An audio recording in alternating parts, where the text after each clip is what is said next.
Samsung ने full on धमाका मचाने की पूरी कोशिश करी है मिड रेंज सेगमेंट में और उसका सबसे बड़ा एग्जाम्पल है गैलेक्सी F62। मार्केट में अंडर 30,000 के प्राइस सेगमेंट में गैलेक्सी F62 लॉन्च हो चुका है। बट वो 5 रीजंस कौन से हैं जो इसको one of the best smartphones under 30,000 बनाते हैं? और गैलेक्सी F62 क्यों OnePlus Nord, Realme X7 Pro, Xiaomi Mi 10i इन डिवाइसेस से बहुत बेटर है, ये हम आपको वीडियो में आगे चल के बताने वाले हैं। तो अगर आप कैशिफाई यूट्यूब चैनल पर नए हैं तो सब्सक्राइब जरूर कर दें, don't forget to press the bell icon and video को एंड तक जरूर देखें। तो यहाँ पे सबसे पहले बात करते हैं one of the biggest reasons and most important reasons की, जो कि है परफॉर्मेंस। जी हाँ, यहाँ पे जो गैलेक्सी F62 है it's coming with flagship level performance. अब आप सोच रहे होंगे कैसे?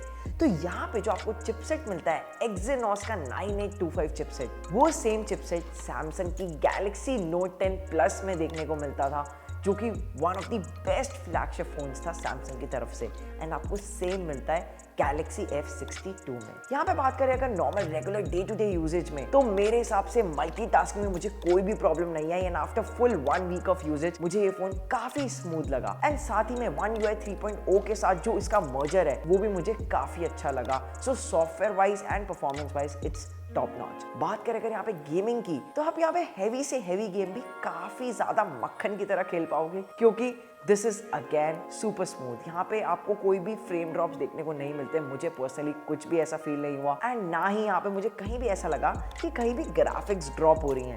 सो अगेन ग्राफिक्स के मामले में भी एकदम बढ़िया रहता है। यहाँ पे जो एक चीज की शिकायत है जो मुझे लगी वो ये थी कि this is not a 5G chipset. यहाँ पे आपको 4G से ही गुजारा करना पड़ेगा। एंड यहाँ पे आने वाले टाइम में मैं देख रहा हूँ कि सारे ही स्मार्टफोन्स 5G पे शिफ्ट कर रहे हैं। इवन यहाँ पे 20,000 में आपको Xiaomi Mi 10i, 30,000 में OnePlus Nord, Realme X7 Pro, ये सारे स्मार्टफोन्स आपके 5G फीचर के साथ एनेबल्ड आते हैं। तो यहाँ पे Galaxy F62 एक स्टेप पीछे रह जाता है आपके फोन को फ्यूचर प्रूफ बनाने के लिए। तो यहाँ पे 23,999 में आपको कोई 5G कैपेबिलिटी नहीं मिलती। इवन दो कोई आइडिया नहीं है 5G कब आने वाला है, बट एक फ्यूचर प्रूफ फीचर तो बनता था। यहाँ पे एक और चीज जो शायद मैंने बहुत बारीकी से नोटिस करी वो ये थी कि मुझे यहाँ पे काफी सारी थर्ड पार्टी फ्री एप्स देखने को मिल जाती है प्री इंस्टॉल्ड, जैसे कि MX टकाटक, मौज, शेयर चैट। बट क्यों?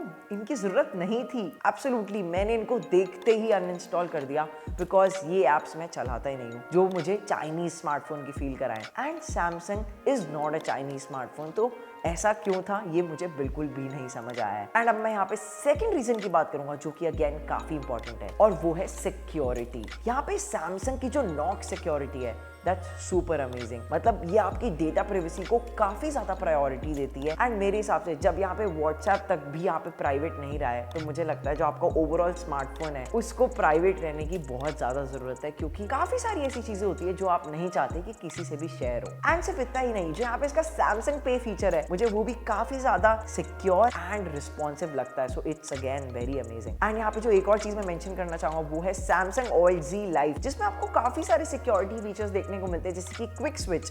तो वहां पे भी आपकी काफी सारे आपको ऑप्शंस मिल जाते हैं आपका डेटा प्राइवेट बनाने के, जो कि किसी भी और स्मार्टफोन में आपको देखने को नहीं मिलते हैं। एंड आई थिंक सैमसंग के मिड रेंज स्मार्टफोन्स को वो चीज एकदम एक्सक्लूसिव बनाती है। एंड एक प्लस पॉइंट जरूर रहता है अगर आप 25 से 30,000 के सेगमेंट में कुछ भी लेने की सोच रहे हैं। तो अब मैं बात करूं यहाँ पे थर्ड रीजन की, जो कि है डिजाइन। यहाँ पे अगर मैं बात करूं ओवरऑल डिजाइन की, तो काफी ज्यादा इंप्रूवमेंट्स करी गई हैं। आप देख सकते हैं यहाँ पे इवन दो एक प्लास्टिक बैग देखने को मिलता है आपको, जहाँ पे बहुत सारे फिंगरप्रिंट्स चिपक जाते हैं। जी हाँ, बट यहाँ पे जो पीछे की तरफ वर्टिकल्स लाइंस चल रही हैं, आप जैसे कि अभी देख सकते हैं, दे लुक सुपर क्लासी। मतलब मुझे तो बहुत ही ज्यादा इंप्रेसिव लगा ये वाला डिजाइन फीचर। बात करूं अगर यहाँ पे मैं साइड्स की, तो यहाँ पे मुझे एक बॉक्सी सा डिजाइन देखने को मिलता है, जो कि मुझे हल्की फुल्की मोटोरोला के स्मार्टफोन्स की याद दिलाता है। बट अगेन इसकी वजह से ग्रिप काफी स्ट्रॉन्ग हो जाती है, और हल्का सा यहाँ पे आपको ऐसा लग भी सकता है कि ये फोन काफी थिक एंड हेवी है। इसके अलावा अगर मैं बात करूं तो यहाँ पे आपको राइट साइड पे फिंगरप्रिंट सेंसर जो मिल जाता है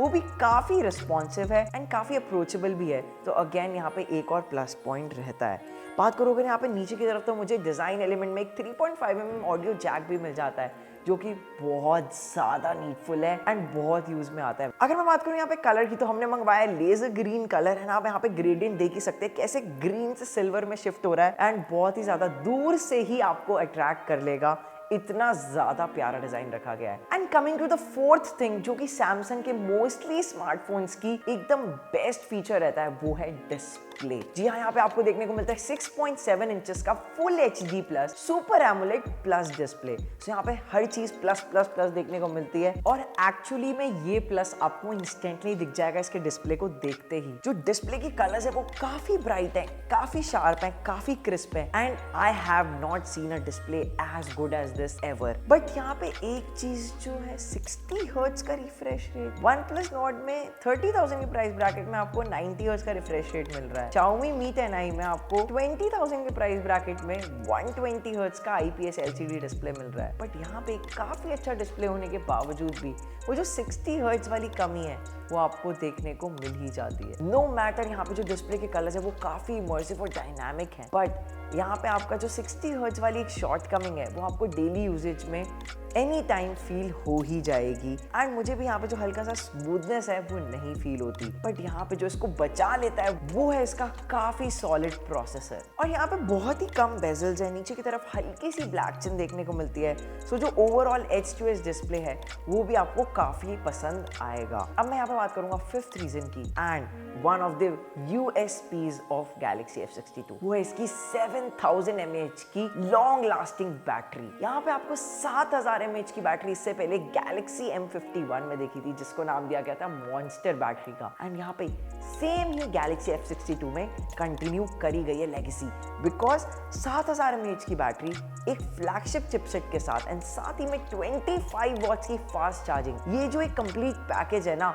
ये फोन को बहुत ही ज्यादा रिलायबल बना देता है। यहाँ पे आपको Exynos 9825 के साथ 7000 mAh की बैटरी एट लीस्ट 2 दिन आपके कहीं नहीं गए, बैटरी बहुत ही अच्छी चलेगी। यहाँ पे जो मेरा डेली यूजेज रहा एक हफ्ते के लिए वो अराउंड 1 डे एंड 17 आवर्स रहा, तो मतलब एक नॉर्मल एवरेज यूजर इसको आराम से 2 दिन से भी ऊपर तक खींच सकता है। एंड यहाँ मैं बात करूँगा 25 वॉट्स की फास्ट चार्जिंग की, तो वो इसे अराउंड 1 आवर एंड 45 मिनट्स के आसपास में इतनी बड़ी बैटरी को फुल चार्ज कर देगा। So again this is a totally plus point. And ये 5 रीजंस के अलावा मैं एक और चीज जो स्पेसिफिकली अलग से मेंशन करना चाहूंगा वो है Galaxy F62 का कैमरा। यहाँ पे आपको कैमरा पता ही है, triple camera, quad camera is आम बात आजकल। यहाँ पे हर स्मार्टफोन में आपको देखने को मिल जाते हैं, चाहे वो 7000 का हो तो चाहे वो 70000 का हो। बट Galaxy F62 का एक कैमरा फीचर जो मैं स्पेसिफिकली बताना चाहूंगा वो है सिंगल टेक फोटोज। मुझे बहुत ही पसंद आया। यहाँ पे जो आप सिंगल टेक मोड में शॉट्स लेते हैं वहाँ पे आपको काफी सारे अलग अलग वैरायटी ऑफ ऑप्शंस देखने को मिल जाते हैं एक ही फोटो के।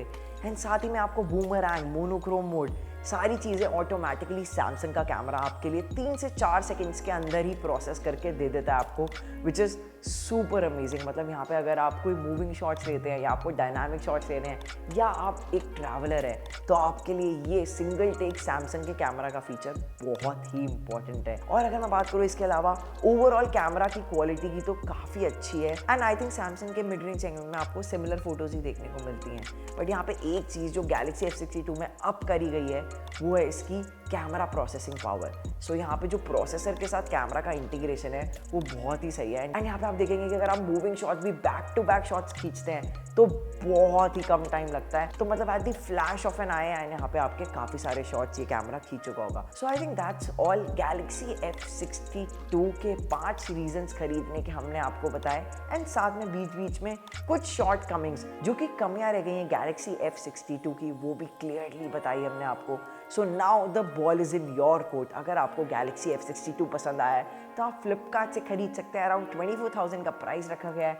अगर आप ICICI का कार्ड यूज कर लेते हो आपको 2500 का फ्लैट डिस्काउंट मिलता है। सो 21,499 में आपको Galaxy F62 मिल जाएगा 6GB रैम 128GB वेरिएंट के साथ। और सिर्फ इतना ही नहीं, अगर आप अपना पुराना स्मार्टफोन बेच के एक नया स्मार्टफोन खरीदना चाहते हैं तो आप अपना पुराना स्मार्टफोन बेच सकते हैं कैशिफाई पे, क्योंकि कैशिफाई आपको देगा आपके पुराने स्मार्टफोन की एकदम बेस्ट वैल्यू, वो भी घर बैठे। So keep watching, stay tune to Cashify. हम मिलेंगे अगली वीडियो में, तब तक के लिए बाय बाय। एंड अगर आपको Galaxy F62 पसंद आया तो नीचे कमेंट में हमें जरूर बताएं and don't forget to like our video, subscribe to our YouTube channel. Bye bye.